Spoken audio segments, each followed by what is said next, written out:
Birmingham group received an interesting reply from DFID on this topic following his letter, and the letter stressed how proud they are of the life-saving work of UK aid in global health and stated that the UK will remain a leader on global health.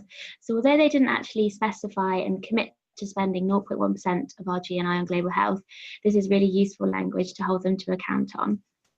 And my colleague Laura Kerr, who is our Senior Policy Advocacy Officer for Child Health, and who many of you will have met, recently attended a meeting with a few members of the DFID staff. And they passed on a message that their whole team were really impressed by the well-informed letters they had recently been receiving from results campaigners on global health. They also said that they really welcomed our engagement, which is definitely a great basis for future advocacy going forward into our global health campaign in the context of multiple replenishments next year, which we'll be hearing about later from our speakers. Deirdre from the Pool Group also had a successful meeting with her MP, Michael Tomlinson, this month on nutrition and UK aid spending in the context of the upcoming spending review. So he mentioned that spending on nutrition is necessary and also has real tangible outcomes that show the impact of UK aid spending around the world. He also referred back to a recent conversation he had with Tom Guha, who is our new parliamentary officer for nutrition and education, which really shows how your work as grassroots campaigners and the work of results staff in the office go hand in hand and complement each other. So as you'll hopefully have seen in our recent email, for December we've suggested a number of different actions that you can take related to a range of our issues. So I look forward to hearing about how you get on with those and reporting back on those in the next call. So finally, I just wanted to end by mentioning that we've planned a special webinar to mark Universal Health Coverage, or UHC Day, on the 12th of December. To mark this important international day, we'll be joined for a 1-hour webinar by Robert Yates, who works for Chatham House and is an internationally renowned expert on UHC. He'll be explaining how we can reach our goal of achieving health for everyone, everywhere.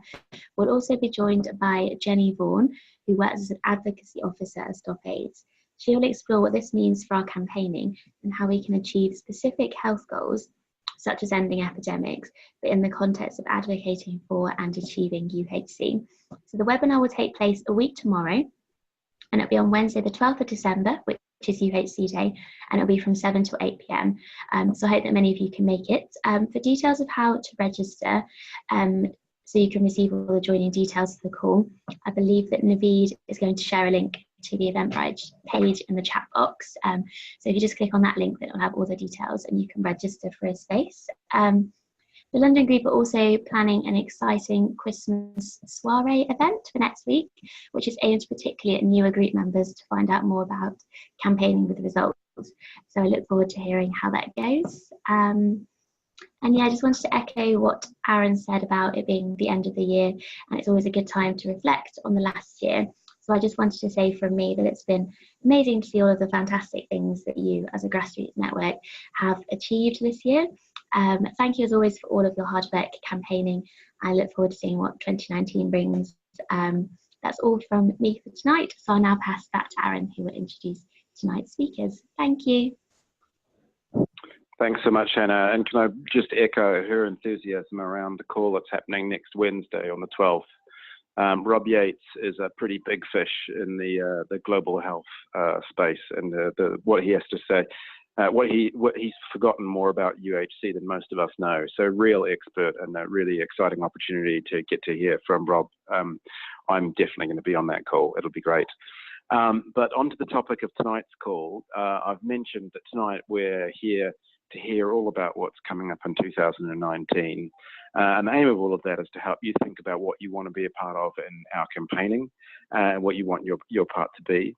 So if you've had a chance to see this month's action materials and have given them a bit of a read through, you'll see us not only set out a brief description of the issues we're expecting to be addressing next year, but also some ideas for starting your own planning process. We've done something similar for the last couple of years now, and I hope you do find this a useful time of reflection. You might have already started, or you might need to have a think about this, maybe set up an additional group meeting, but however you play it, it's up to you. But of course, our staff in the Vauxhall office are always very happy to help, telephone, email, however you want to manage it. So the plan for this evening is that you get to hear from not just one, but three amazing speakers. All of them work for the Results Office, and each of them leads on a particular aspect of our campaigning. They're going to present for around 3 minutes each, one after the other, so we'll barrel through all of them. But then after we've heard from all of them, we'll open up the floor to questions in the usual way. So please, if you have a person that you want to direct the question to, say who it's for, or a particular issue.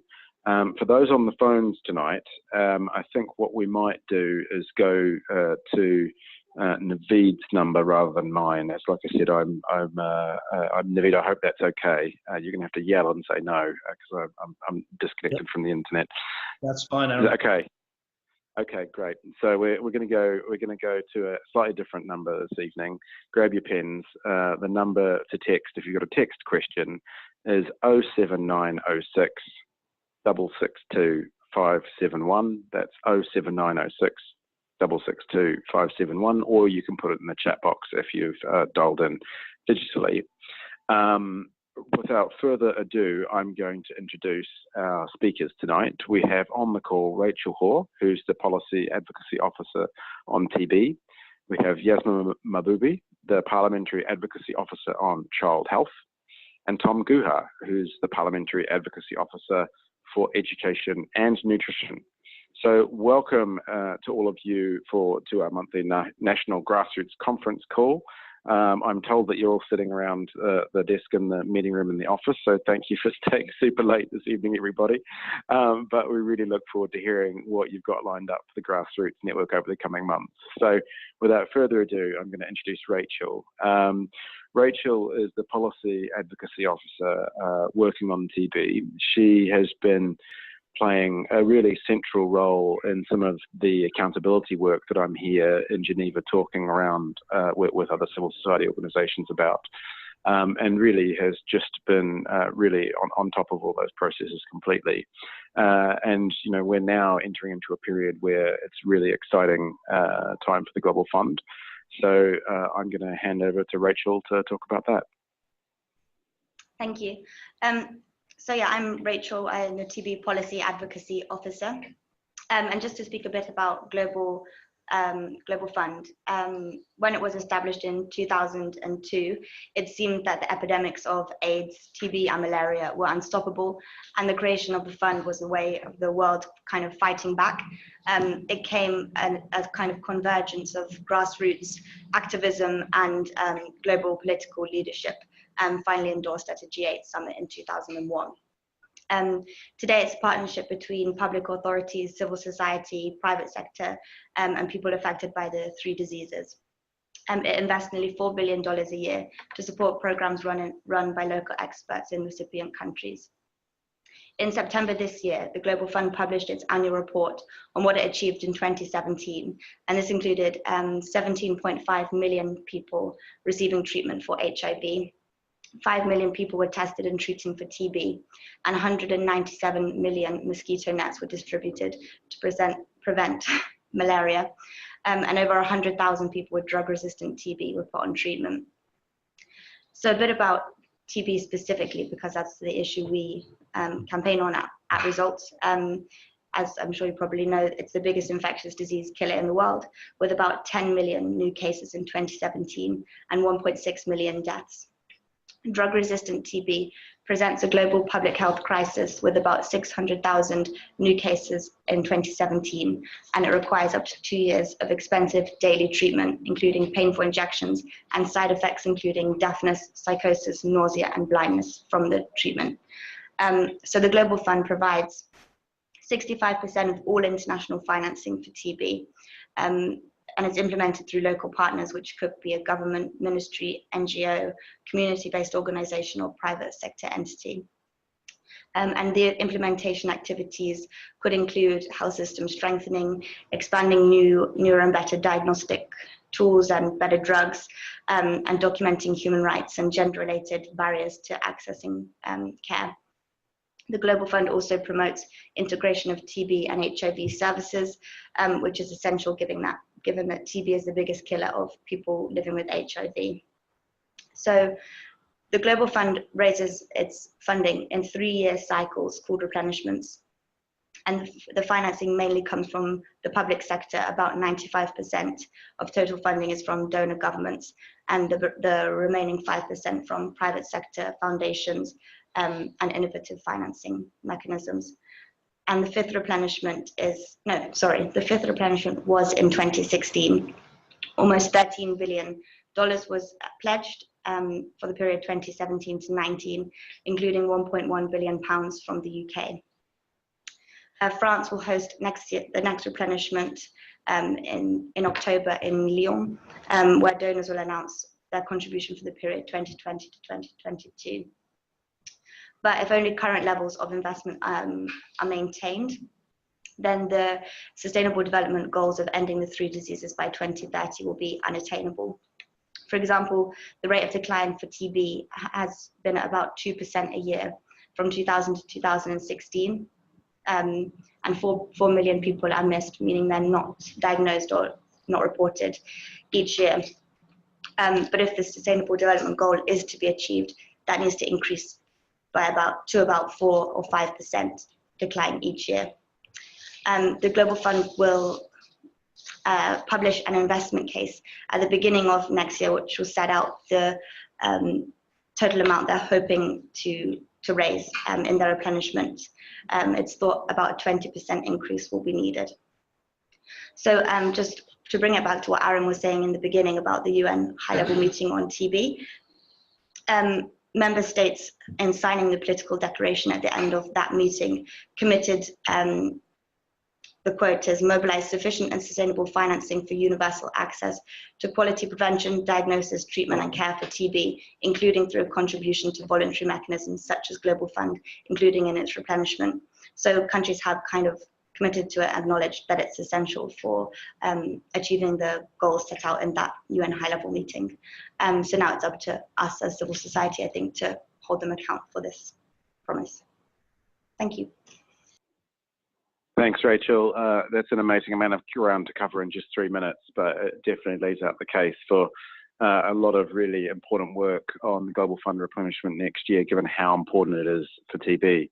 Our next speaker is one of the newest additions to the Results UK team, Tom Guha. Tom's been with us only a few months, but really, I think, has hit the ground completely running. He was with the youth advocates I mentioned earlier on the call for most of the last week, guiding them around Parliament, making sure they had massive impact. Tom, I'm sure you had a magnificent time doing that. Are you able to talk to us about some of the opportunities around nutrition we're going to have in 2019? Yeah, I can do. So I'll speak quickly about nutrition. And yeah, we had a great time with the youth leaders last week. We had 2 solid days of meetings with parliamentarians and a couple of days of meeting with different CSO representatives and with DFID. They opened a lot of doors for us that might not have been open otherwise. So yeah, it was a really good couple of days. Yeah, so I'll quickly just run through. I'm going to, for the benefit of any newbie volunteers, I'll speak a little bit about what nutrition is, what we mean when we talk about nutrition. I'll talk a little bit about the history of the policy context, and then about what the big policy opportunity is in the coming years. So nutrition is a cross-cutting issue. It's something that has an impact on health, education, and economic development. Good nutrition helps children fight diseases and gives children the chance to fulfill their potential as individuals, whereas malnutrition is attributable to around around half of all under 5 deaths globally, which is really staggering. And without adequate and sustained investments in good nutrition, at least 12 of the 17 Sustainable Development Goals will not be met. So the UK has historically been a global leader on nutrition. In 2013, the UK government hosted the Nutrition for Growth Summit, which was a massive watershed moment for nutrition, in which 100 different stakeholders came together. International governments, NGOs, philanthropic organizations all came together and devised a set of targets that they'd work towards and pledged $24 billion to nutrition projects. So since that summit, there's been a whole load of progress on nutrition. Of the targets that were set out, which I'll only bore you with if there is time at the end because they're quite long, where a lot of progress has been made on all of them, but we're also currently off track to meet most of them. And in particular, progress on anemia has been close to non-existent. So there's still a lot of room for improvement. And we're currently not going to meet the Sustainable Development Goal 2 without further interventions. In fact, the World Bank estimates that a further $7 billion needs to be given to nutrition if we are to meet SDG 2. So that's a bit about the history. The big opportunity in the coming couple of years is that the next Nutrition for Growth Summit is due to take place in 2020 in Tokyo, which may sound like a way off, but all the work preparing for that summit is going to take place between, beginning now. And that's what we need to really work to influence. DFID have essentially told us that they really want to go big on this summit because they kicked off the Nutrition for Growth agenda.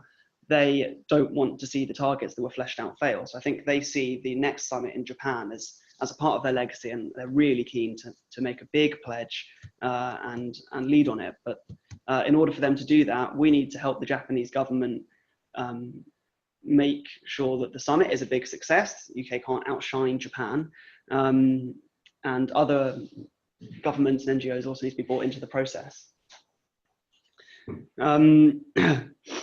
So the onus on us is to ensure that the summit in Japan is a success.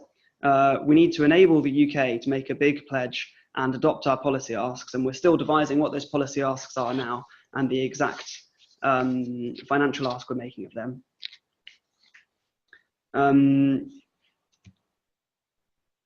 Yeah, I think that's where we are. I think that's a fairly good wrap up. In terms of opportunities next year, the G20 is going to be hosted in Japan, so that will be a big opportunity at which governments and NGOs can signal an intention to pledge the following year in Tokyo at the Nutrition for Growth Summit.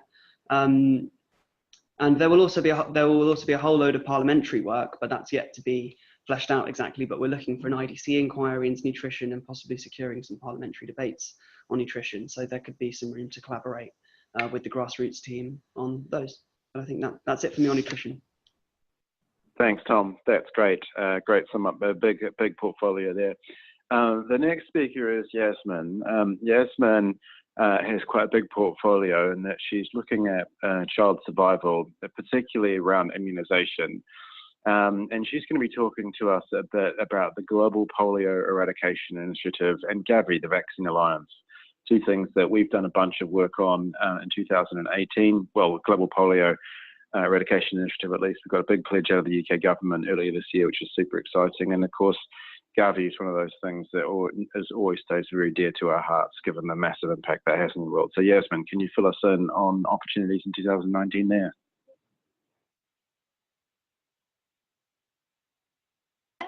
Can you hear me now? Thanks, Aaron. Just wanted to reiterate what Aaron and Hannah have both said about all the hard work the grassroots have been doing. It's really fantastic, and it's great to have been a part of over the past year. I'm going to give you a really quick whistle-stop tour because I know a lot of you know a lot of this stuff. Just going to give you an intro into Gavi and the GPEI. So as some of you may know from your action last month, Gavi is a public-private partnership with its main purpose to save children's lives and protect people's health by increasing equitable access to vaccines in lower income countries. It started in the year 2000. Since then, it's supported 73 countries in this endeavour.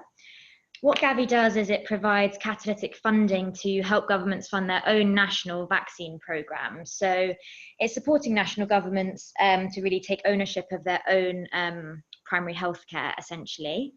It also works to leverage economies of scale and shape markets and strengthen vaccine delivery mechanisms as well. So since Gavi support started, 700 million children have been immunised, which is a staggering number. Global immunisation rates have risen from 73% in the year 2000 to 85% in the year 2017. This year, Gavi will save its 10 millionth life, which is awesome. I mean, it's fairly obvious why Gavi is important. Vaccines save lives, and Gavi has been instrumental in saving these lives. But it's also really important to note that 1 in 10 children still receive no vaccines at all. So Gavi's work isn't done. And this is where replenishment comes in, essentially. So in the year 2020, Gavi will be looking for a replenishment. We've now found out that that will be in the first 3 months of 2020, which is new information for us as well, which helps us plan our timelines a bit further. So as you all may know, the UK is a leading donor to Gavi. Between the year 2000 and 2015, the UK contributed nearly 23% of all total donor contributions to Gavi, which is a staggering number. For the year 2016 to 2020, that amounted to £1 billion. So that means the UK has helped immunise over 76 million children and save 1.4 million lives. So the UK has a huge role to play in Gavi. And because Gavi is the UK is such a big role in Gavi and how it funds it, it also sits on the Gavi board, which means the UK can have more influence over Gavi's decision making, and it's a really strong position for the UK to be in. So we obviously want to maintain that as much as possible, and we would love the UK to maintain its position as the highest donor to Gavi. What does this mean now? So in next week, Gavi will be holding its midterm review in Abu Dhabi, which is sort of a midpoint reflection in their strategy to take stock of where they are and how they're doing and kick off the replenishment process. So as Tom said, a 2020 replenishment might seem far away, but actually all that stuff starts now. So what that means for us is in 2019, we'll be doing way more letters and get the ball rolling, social media and events on Gavi replenishment. So I'm going to now move on to the GPEI. I know this is a bit of a whirlwind. So GPEI is the Global Polio Eradication Initiative. Again, a public-private partnership with 5 core partners that was established in 1988 with the goal to eradicate polio from the world. As you may know, polio is a highly infectious viral disease and it causes irreversible paralysis. There's no cause, there's no cure. The only way to get rid of it is to vaccinate against it. So this year, we've had 27 cases of the wild polio virus, which is up from last year, which means we are not going to eradicate polio when we thought we were, which means the next strategic period is going to be being decided next year, and the GPEI will continue working till at least 2023. It's obvious why the GPEI is important. The GPEI has reduced polio cases by 99.9%, and more than 10 million people are walking today who would have otherwise been paralysed. So where the UK comes into this, from 2013 to 2020, the UK invested £400 million to the GPEI. The UK, as we know through many conversations, are super supportive. They want to see polio eradicated, and they know how important it is to reach every last person, otherwise polio could spread again. So we know they're supportive. We just need to really keep the pressure on to ensure that eradication happens and swift transition away from polio resources is also managed properly. So I think that's a slight whirlwind of those issues, but I think I've covered all the bases, and obviously if you have any questions, there'll be opportunity for that very soon. So thank you.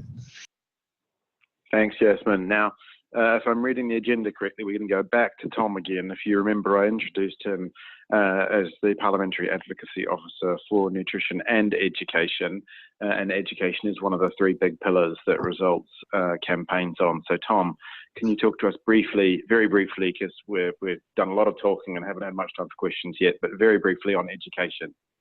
Hey, hi everyone, me again.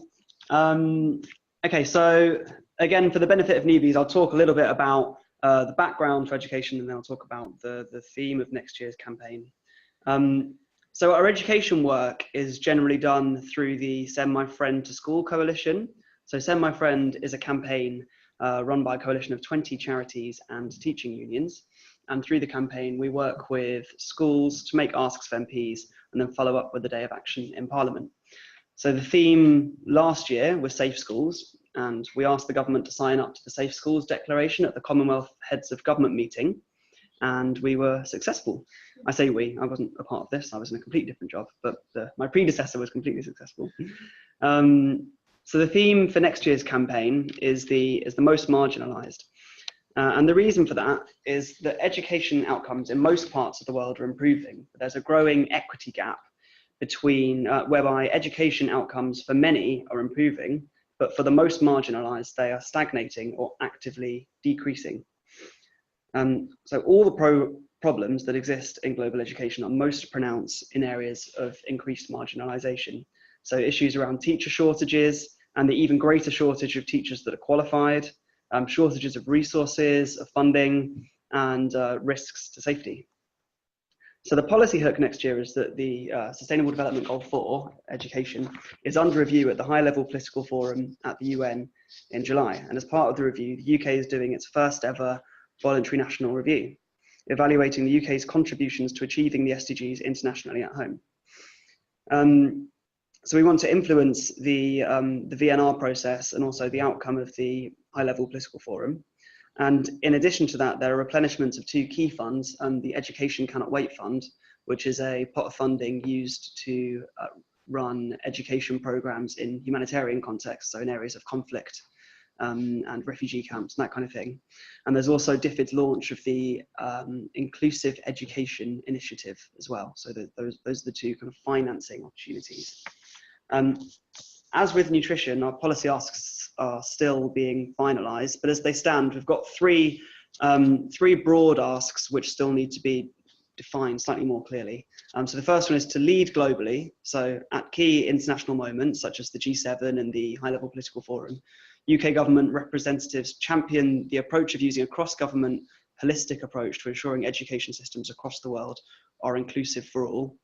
The second is that the UK works with other countries to this end. So DFID and FCO undertake a mapping exercise to take stock of the extent to which their country level education programmes are addressing the intersecting factors of disadvantage, holding children back, and identify examples of best practice to replicate. So it's a little bit wordy.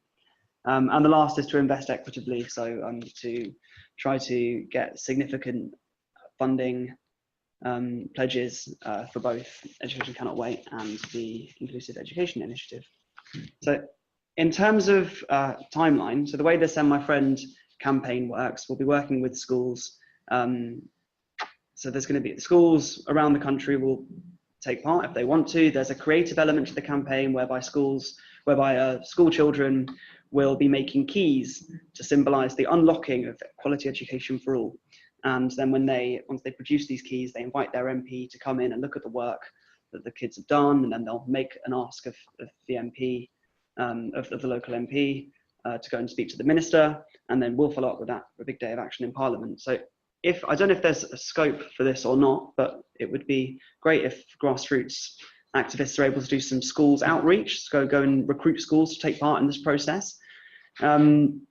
And there's also definitely opportunities for a right to MP action or something like that around May or June, just before the high-level political forum. And I'm sure there'll be other opportunities as well, but that's all I've got for you at the minute. Great, Tom. Thanks a lot. Without further ado, because we've only got 18 minutes left, I'm going to belt across to some normal pre-arranged questions. And the first of these comes from Macclesfield, I think. Are you on the call, Macclesfield? Yeah, we're here, Aaron. Thanks. It's Sanjay here. Hi. First question is, thanks for all the inputs. There's lots of replenishments coming up. And with so many funds calling for replenishment at a similar time, is it realistic to expect strong support for all of them from the government in the current political climate? I'll throw that open to all of you, but maybe Yasmin or Rachel, just one person actually answer, just so that we can get through all the questions. Well, we think it is realistic in terms of the government trying to prove that they achieve the Sustainable Development Goals. They all feed into achieving Sustainable Development Goal 3 for health specifically, particularly, I mean. And we need to, I think it's important for us to make the case as advocates to show how all of the different funds work together, for example, on health system strengthening and right to health, and they're mutually kind of supportive rather than just supporting one or the other. Seemingly it's never like a good time either to be spending, or never a good political time, and perhaps with the whole global Britain argument, I don't know if it is an opportunity there too. I don't know if you have something to add. Thanks.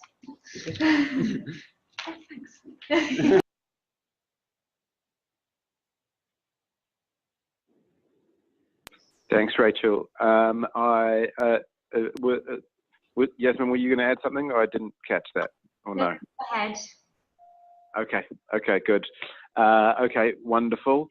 So it's never a good time. I think that's probably true. So it's about making it a good time. That's what our job is, basically. Let's go over to Edinburgh for question 2. Hi, it's Ruth from Edinburgh. What does reaching the furthest behind mean in reality? Tom, I'm going to throw that one to you, if that's okay.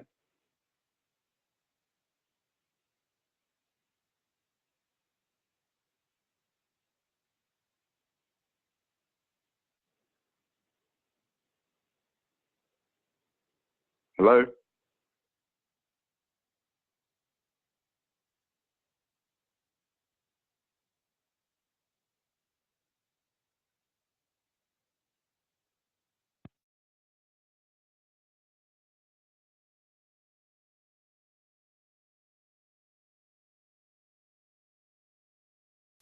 There we go. Can you hear? No, it's not on.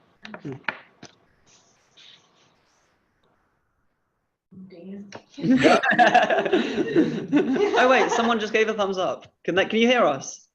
Yes. They're all doing thumbs up. Sorry, so did you heard that answer?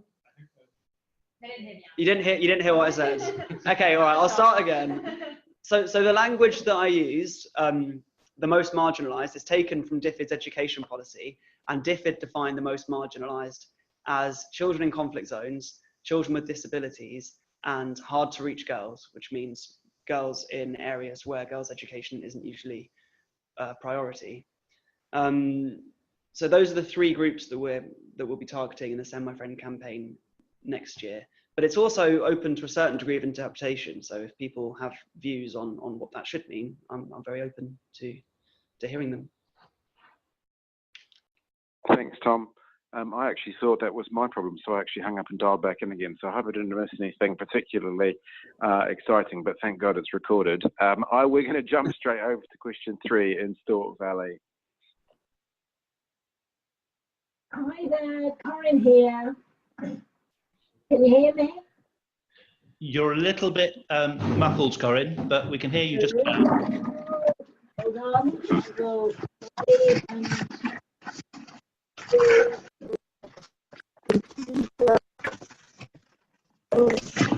Corinne? Is that any better? Yes, go ahead. Okay, so in the last couple of years, we've been talking about one last push to eradicate polio. How can we persuade donors that they haven't given enough in the past, that we need to donate more now in order to achieve that? Yasmin, that's definitely one for you. So I think it's a really good question. I think it's really good to be honest with donors and think about and reflecting why we haven't achieved what we thought we would achieve. And that is because of how unpredictable disease can be. And it shows us actually that we need to step up efforts to eradicate polio, not slow down. For example, if we were to stop funding the GPI, polio, we could see uprises of polio in a matter of years. Which would be a disaster and undo all the hard work we've already done.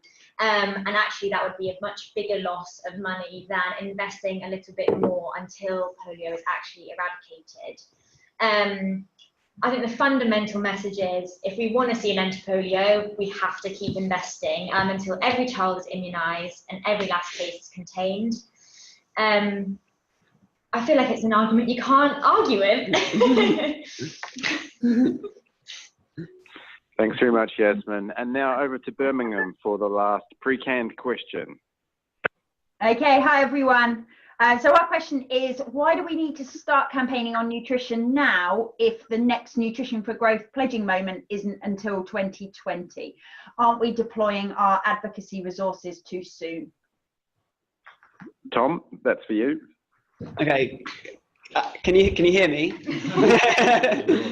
Okay. Yeah.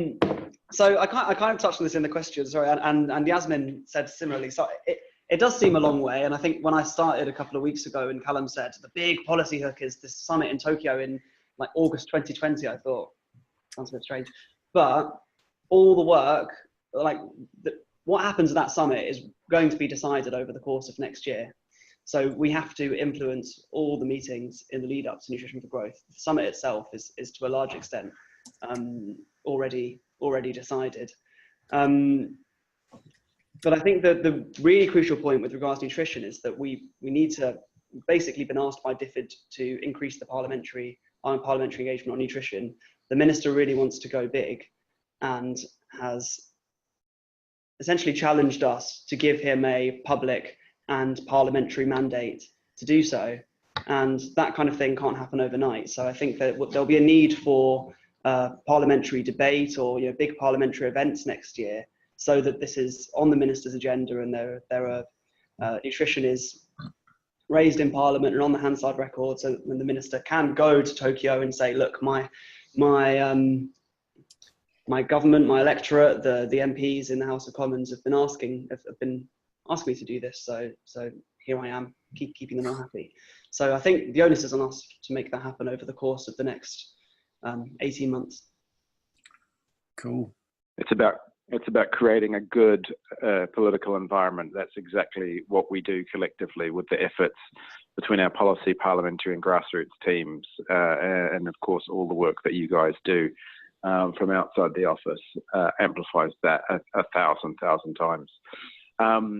That's great. Those are pre-prepared questions. We've got about 8 minutes left for questions from you. I don't know if people have typed it in the chat box. I don't know if anybody's texted into Naveed, so I'm going to shut up for the next 8 minutes and let Naveed run the next part. Hi, Aaron. That's me on screen, I hope. So we've got 3 questions in so far. The first one's from Deirdre and Paul, who's asking, could we hear about vaccine-derived polio? For example, the recent eruption in Papua New Guinea. It's not just wild virus. So I think that's a Yasmin question. So I'm just going to move the camera again. Yeah, it's a really, really good question. And had I had more time in the presentation, I definitely would have spoken about it. It's a big part of the conversation that often gets missed. So vaccine-derived polio occurs when vaccination rates are low. Which is why we've seen outbreaks in Papua New Guinea, we've seen outbreaks in Nigeria, Somalia, Niger. I think we've had 75 cases of circulating vaccine-derived polio this year. The only way to sort of eliminate that as a problem is to increase vaccination rates. So I can't stress how important that is fundamentally to getting rid of this. It's definitely an issue, but yeah, I think that's my main sort of message on it, unfortunately. So there's a follow-up question there, I think, from Jill, sort of linked. Is there a reason why there have been more polio cases this year, and where have they been? Are those two things linked? Yeah, so polio cases this year have been only in Afghanistan and Pakistan. The final areas where we're seeing polio cases are the most sort of fragile areas, often difficult to reach, maybe the groups in charge of those areas aren't receptive to Western help in this way, and maybe skeptical of vaccines still. So yeah, these are really the trickiest parts that we're still facing. And I think that's, people are underestimating how challenging these remaining cases would be. Thanks, Yasmin. I'm going to follow up with, this is looks like it's the Yasmin show today, because Pete in Stork Valley is asking about Gavi funding. You refer to innovative financing mechanisms. Could you say a little bit about what those actually are, please? So slightly complicated. So one of the key innovative financing mechanisms has been the advanced market commitment for the pneumococcal vaccine. I would recommend maybe doing a bit of research. I can send you some information on it. So the pneumococcal vaccine came out in the year 2013, so it's one of the newest vaccines, and the advanced market commitment, which we call the AMC, has allowed for Gavi to get this quite expensive vaccine into lower income countries at exactly the same time that they've been introduced into upper income countries. To go into the details of it would be a little bit difficult, so I can definitely send you more information on the AMC specifically, and some more innovative financing mechanisms as well. Thanks, Yasmin.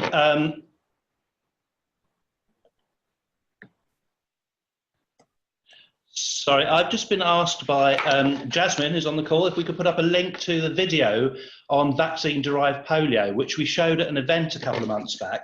I'm going to try and put a link to that in the chat box without messing things up for the call as we go to the next question, which is from Jill again. Are we working with any other NGOs on nutrition as we did in Nutrition for Growth back in, I'm guessing that's back in 2013. So another one for Yasmin. Oh, sorry, Tom. I certainly don't want to. No, sorry. Trying to do three things at once. Yeah, and also, a lot of... There we go. Thank you. There I am. So yeah, the short answer is yes, we are. So we are a member of the International Coalition of Advocates for Nutrition, cleverly called ICAN. And so we're working with ICAN members across the world to try to strengthen political will of other governments, because as I said, the UK can only make a big pledge if other governments are going to do likewise. So that coalition really is important. And in particular, working with Results Japan and other NGOs in Japan to ensure that the summit itself does indeed go ahead, and when it does, is a success. Beneath the kind of global ICAN coalition, there's also ICAN UK, of which we are a member. So other members of that are Concern Worldwide, Save the Children, Action Against Hunger. There's doubtless many more that I've forgotten about, but there's a whole bunch of NGOs that are working on this. And when I say that our specific financial and policy asks for Nutrition for Growth 2020 are still being devised, they're not being devised by me, they're being devised by the ICAN group, which is why it's taking a little while. And there was a workshop this morning at Concern's offices in which they were trying to flesh that out. And as soon as we have that, I'll share it with you. But yeah, short answer is yeah, we are working in coalition. Great, thank you. So that's all the questions that's come in so far. Anyone, shall I just open it up to the floor to anyone who wants to do a shout out? Yeah, Reg from Paul. Go ahead, Reg, hi. Hi, Naveed. This is a question for Rachel. Rachel, at the high level meeting, the UK announced 7.5 million of funding for further development of new drugs for TB. And my first part of the question is a very simple one. Did that money go through the Global Fund, or was there a different system of the use of that money at the UN? But the second part is, do the donors have any say on the distribution of the funds that go to the Global Fund? For example, can they suggest how much should directly go on research and development?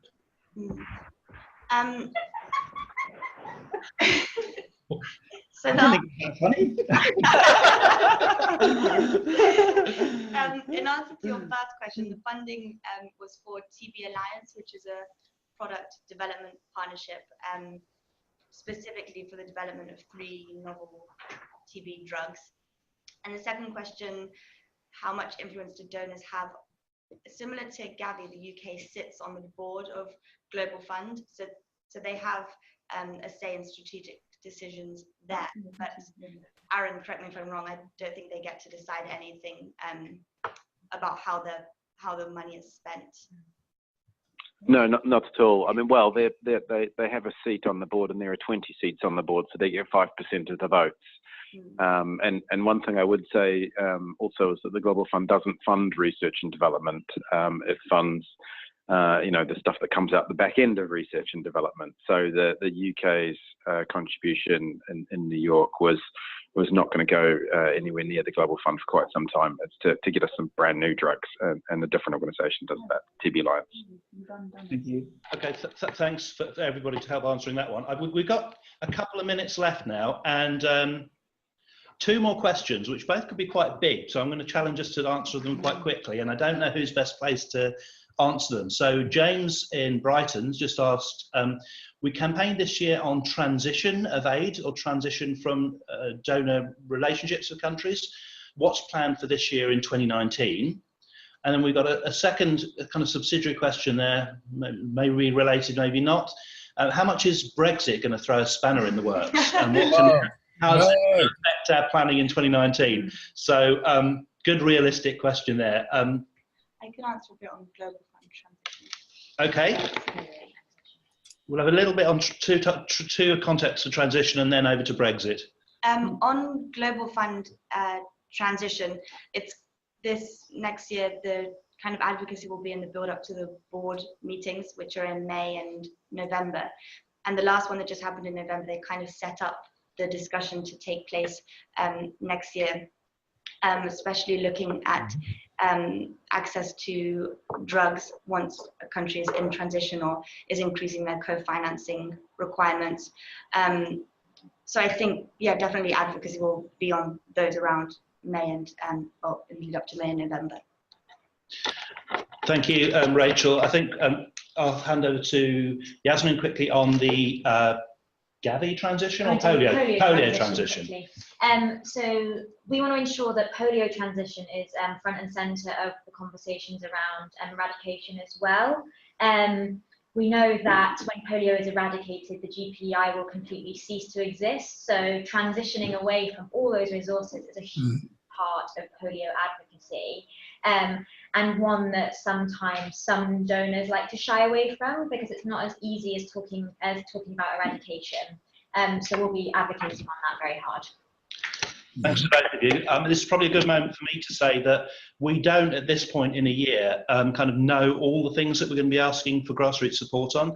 This is our kind of best shot, and whether those two rather technical issues are going to translate into moments where we can have genuine impact from your work, we just don't know yet. So that's a watch this space. And I think, just over time, but I think I'm going to hand this over to Aaron for his favourite topic of Brexit, unless he wants to kick in. No, let me handle this mess, Naveed. But just I think also to sort of reinforce what you just said. I mean, everything we've discussed this evening about what could happen in 2019. One of the promises we make you as our grassroots is that we will never waste your time. We'll never ask you to do something where we don't think you're going to be able to have a meaningful and powerful impact. So most of the things we talked about tonight, there will definitely be opportunities. Some of them, like some of the more technical aspects of Global Fund transition, maybe not. But if there is, and you can help, you can bet we'll be reaching out to you.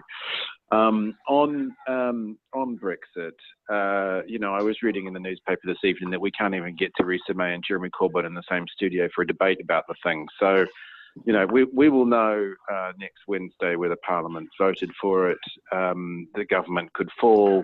We could decide not to Brexit. We could have a no-deal Brexit. Really, it could be the political outcomes and configurations are literally mind-boggling, and we just won't know. One of the things that we do know, though, is that the targets about the change that we want to see in the world won't change, and the leadership role that we want the UK as a whole to play won't change. The relationships that we've built up with government, backbench Conservatives, Labour, Lib Dems, everybody in constituencies all around the country, those don't change. And the issues that we campaign on remain morally right, no matter who's in government. So, we've been through one snap election already and relatively recently hit the ground running and got a massive Global Fund replenishment shortly after that. So, I'm confident that as long as we're diligent, persistent and thoughtful, we can continue to have impact, kind of no matter what happens with Brexit. You know, and I'll leave it there before I start swearing. I think that's probably as good a point as any to actually wrap up the call this evening, because we're 3 minutes over, and I do want to respect people's time. So we've run out of time. I want to say a really big thank you to Rachel, Yasmin and Tom for talking about us through the issue areas and sharing their plans for staying late. And I really hope that what you've heard this evening helps you to be a bit clearer about some of the change that we want to see in the world and be a part of around we can bring about the end of poverty by 2030.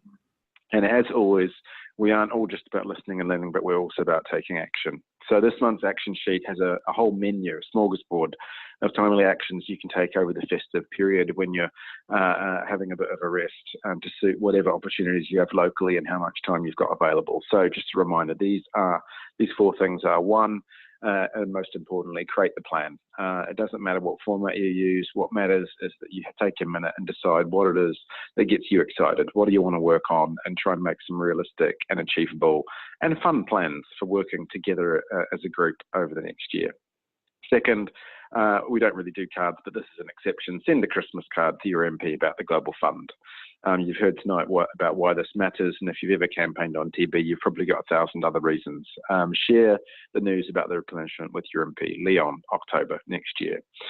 There's a link in the materials to a clever widget which works out how much your constituencies contributed to saving lives through the Global Fund. That shall hopefully help bring the issue closer to home.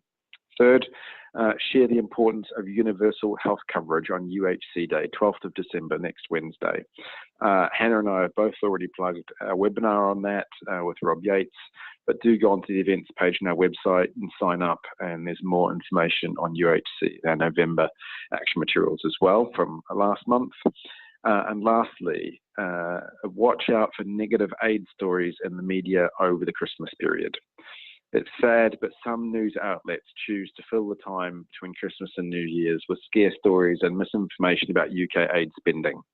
Keep your eyes peeled for that, and be ready to challenge those in your local media or on your social media channels. And Difford has a great website, Difford in the News, where they'll be providing fresh rebuttal straight from the horse's mouth if you need to go there and grab that. But above all, thank you for all of your amazing efforts, not just in 2018, but stretching back further. And thank you in advance for all amazing things you're going to do in 2019. But for now, have a very happy and a very restful Christmas break and a great new year. Good night, and enjoy the rest of your evening, everyone. Happy Christmas! Happy Christmas! Happy Christmas, everyone! Christmas. Bye! Loads of people on that call. Loads of people on the call. Really good. Do you want to stop recording?